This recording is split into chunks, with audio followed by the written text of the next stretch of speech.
It's not just a love story. It's a war between who you were and who you want to become. Joe was a drifter with nothing left.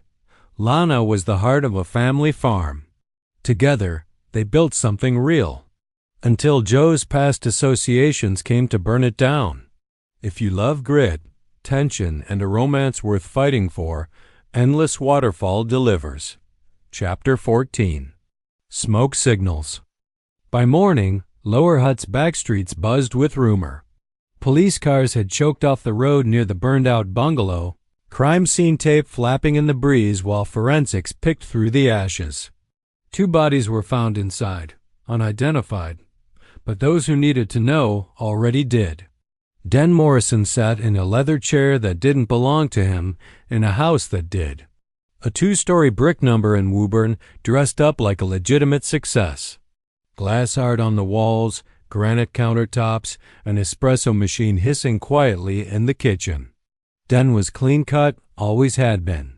A man who looked more like a mid-tier banker than a street boss. Sharp black shirt, sleeves rolled to the elbow, Rolex sitting firm on his wrist. Not a single tattoo in sight. His dark hair was slicked back neatly, trimmed fortnightly. He sat now, legs crossed, eyes narrowed as he scrolled through a news alert on his phone, jaw slowly locking tighter. Bruiser stood at the edge of the room, pacing. Bulked up since the old days, arms veined, shoulders wide. A heavy-set man with a crooked nose and a scar that curved just above his left eyebrow. A souvenir from a past job gone wrong. His clothing style was more streetwear and less fashionable. He looked like someone who did damage, and often. "They're saying 2 bodies," Bruiser muttered, voice gravelly. "Torched bad. Too bad to ID." Den didn't look up. "Nigel and Oscar?" "Yeah. That address is theirs. No one else would have been there after midnight. No one's heard from them this morning. Not even a buzz on the burner network." Den looked up slowly, absorbing it. "Fire wasn't clean," Bruiser added. "It looks like retaliation." Den tapped his fingers on the table. "You think it's another crew?" And then added, talking to himself, "No one's stupid enough to light up 2 of ours without expecting a war in return." Den stood, walked to the window, and looked out across the perfectly manicured backyard. The same one he rarely used. "Unless," he said, "it wasn't about business." Bruiser frowned. "Then what?" Den's voice dropped. "Joe." Bruiser's face twitched. "You think he's alive? That he's back?" "He disappeared last year," Den said. "Then we torch his place with him and his girl inside. The police come asking a bunch of questions. We tell them nothing. Then Oscar and Nigel end up dead and cooked. That's not a coincidence." "Shit," Bruiser muttered, rubbing his jaw. "I thought he died in the fire. I dropped him pretty hard. I didn't reckon he could get back up from that." Den turned to him slowly, eyes cold. "Then you misread the situation. That's on you. Who else would hit us like that? If it is Joe, he just torched tens of thousands in product and cash we had lined up to move this week. That wasn't random. That was calculated." They stood in silence for a long moment, the weight of it settling. "Do we hit back?" Bruiser asked. "We know where he plays farmer boy." Den didn't answer right away. He walked back to his desk, pulled open a drawer, and removed a fresh burner phone. Tossed it on the table. "We notify the crew. We watch. We find him first." Bruiser's jaw flexed. "If it is him, he's not going to stop." "No," Den said calmly. "He won't." He looked down at the newsfeed, flicking through another photo. "Which means we're not dealing with the running farm boy Joe." Bruiser raised an eyebrow. Den's voice was like cold steel. "We're dealing with the version we made." Later that morning, Den's warehouse. Den's inner crew filtered in one by one. Reef, Stacy, Benny, and a couple of fresh faces pulled in from the outer circles. They stood around the concrete-floored space, murmuring under their breath, glancing at each other, waiting. The air was sharp with nerves, coffee, and the faint chemical tang of bleach.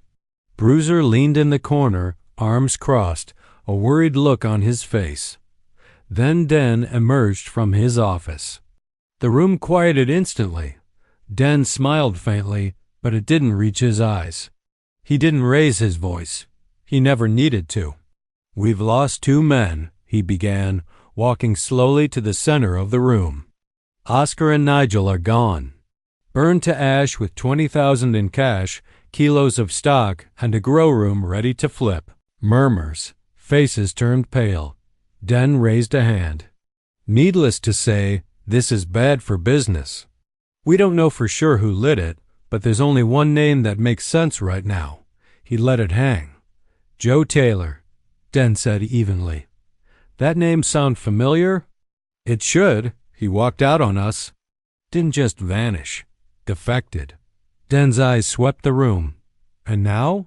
I figure he's back. And he's making noise, which means he's either reckless or calculated." A silence settled, tight, pulled thin like wire.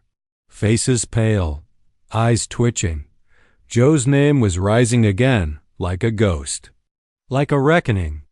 Den stood tall as he spoke. "So here's what's going to happen. No solo runs, no stash movements without backup.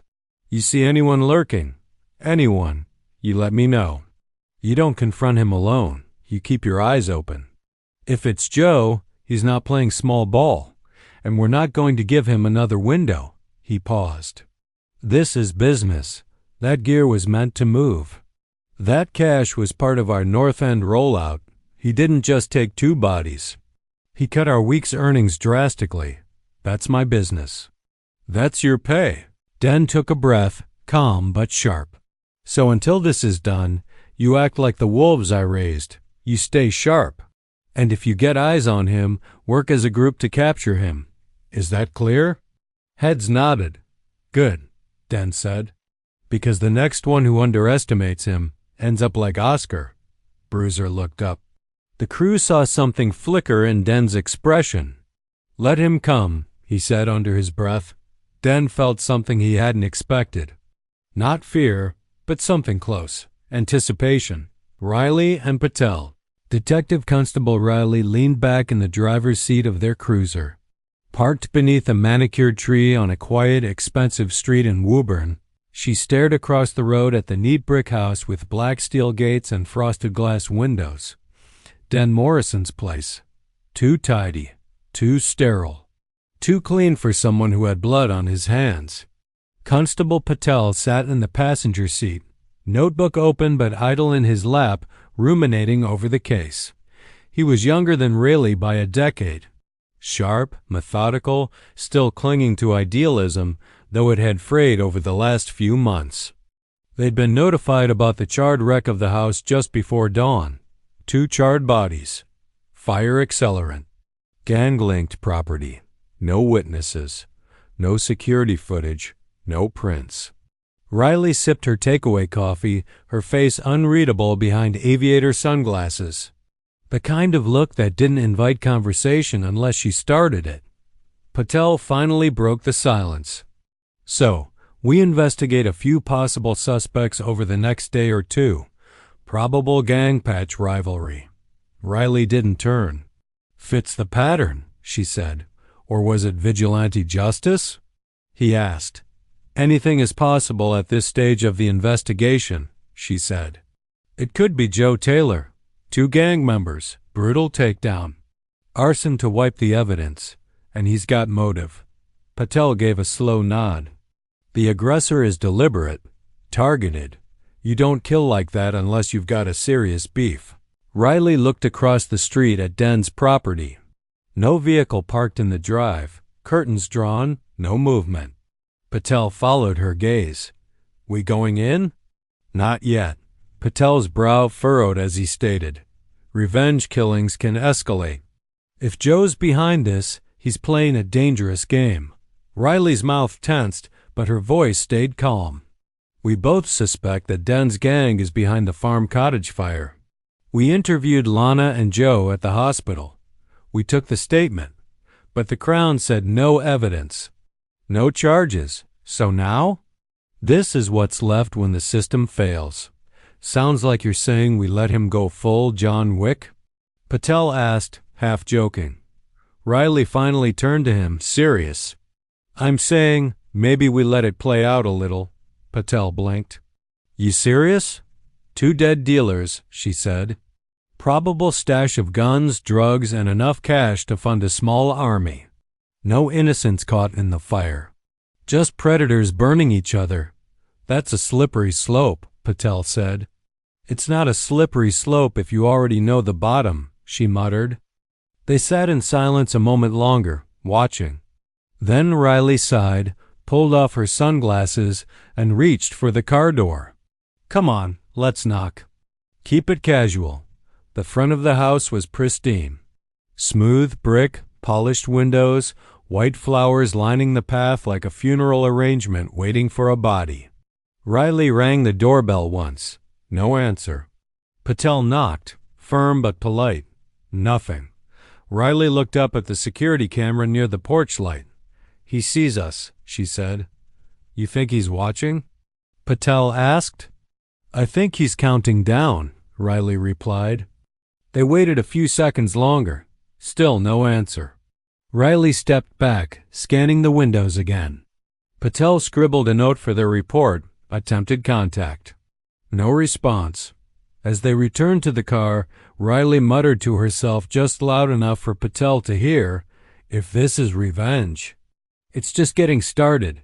Patel didn't reply, because deep down he suspected the same. The dog at the gate. The warehouse sat like a sleeping giant at the edge of the industrial zone, its corrugated walls faded by salt air and a decade of dirty money. A single floodlight blinked over the side door, casting long shadows across the rusted barrels and chain-link fencing. It was quiet now, the vehicles gone, and the main roller door bolted down. Darkness of night had long settled over the place. Joe remembered this place too well. 2 cameras. One facing out front, one set at a blind angle. No guards, just Bruiser and Benny staying late to finish up. It was typical den, tight enough to make you hesitate, loose enough to make you underestimate. Joe crouched on the rooftop of an adjacent workshop, all in black. Hood up, pack strapped tight, breath slow. Inside the pack were the weapons from the property. He wore black gloves. The hot wind cut sharply across the rooftops, stinging his face. Below him, silence. Then, movement. Bruiser. He emerged from the side door, shoulders like a concrete wall in a black track jacket, his bald head gleaming in the moonlight. He lit a cigarette, exhaled a thick stream of smoke, and scanned the lot with a casual arrogance, like nothing could touch him. Like he'd already forgotten Joe was out there. But Joe hadn't forgotten the cottage fire. He hadn't forgotten the night Lana screamed under a collapsing roof. Joe clambered down and entered through the back fencing where the wire had rusted out. He crawled behind stacked pallets, boots silent, body low. Every breath was deliberate. This wasn't rage. This was clarity. When he reached the side of the warehouse, Bruiser was still outside, halfway through his smoke. Joe waited in the dark, still as stone. Then Bruiser turned his back. Joe moved. Joe slammed into Bruiser like a freight train, sending him sprawling against the concrete wall. The cigarette hit the ground, still burning. Bruiser snarled, swung wide, and caught Joe in the ribs with a heavy elbow. Air shot from Joe's lungs as he stumbled back.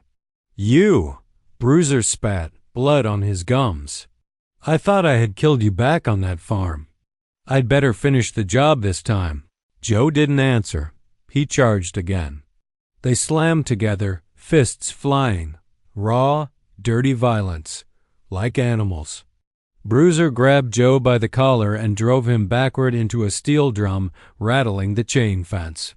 Joe twisted, slammed his knee into Bruiser's thigh, then brought his elbow down across his neck. Bruiser roared, blood in his mouth now, swinging with fury. He clipped Joe hard, split-lip stars, but Joe absorbed it, fueled by memory, by purpose. You left her in the fire, Joe growled through clenched teeth and laughed. Bruiser spat blood. Den gave the order. You betrayed the gang. You got what you deserved. Joe's eyes burned. You didn't care that there was an innocent life in the fire. Now you'll pay for that. Joe brought out the black tactical knife with a serrated edge from its sheath. They fought again. Closer now, tighter. Bruiser grabbed the forearm that held the knife. Joe drove Bruiser back against the wall and headbutted him square in the nose. Bruiser howled, blinded. Joe wrestled his knife arm free from Bruiser's grip and drove it into his gut. Bruiser collapsed, gasping, choking. Blood pooled beneath him. His breaths were sharp, shallow. Joe stood over him, chest heaving, knife shaking in his grip. You made your choice, Joe said. Bruiser's eyes flickered. Fear, confusion, maybe even regret, but it was too late. His chest shuddered once more, then stilled. Joe exhaled hard, every nerve wired with fury and exhaustion. The knife was still in his hand, blood-stained, trembling. He turned slightly. Crack. A blow came from the side. A solid piece of timber slammed into his wrist. The knife clattered to the concrete. Joe staggered forward, snarling, spinning to face Benny. Leaner and much younger than Bruiser, a Mbori recruit, his eyes were wide with panic, his mouth hanging open in disbelief. Jesus, Benny hissed, backing up slightly. Joe, what the hell are you doing? Joe's chest rose and fell. The pain crept up his arm like a serpent. Were you there watching that night? What night? Oh, you mean when we came to find you, Benny stammered. I wasn't even close to the house. Den just said it was to scare you, to send a message. I was just backup. Joe didn't flinch. Benny raised his hands, voice rising. Look, man, you don't have to do this. It's just business. It was always just business, right? Joe's hand slipped into the inside zipped pocket of his black hoodie, pulled out a Glock. Smooth, fast.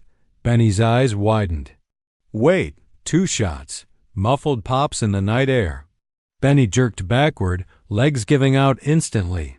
He dropped like a dead weight, hitting the concrete with a lifeless thud. Smoke curled from the barrel. Joe stood over him, unmoved. His resolve firm, his eyes flat. There was no satisfaction, no adrenaline high.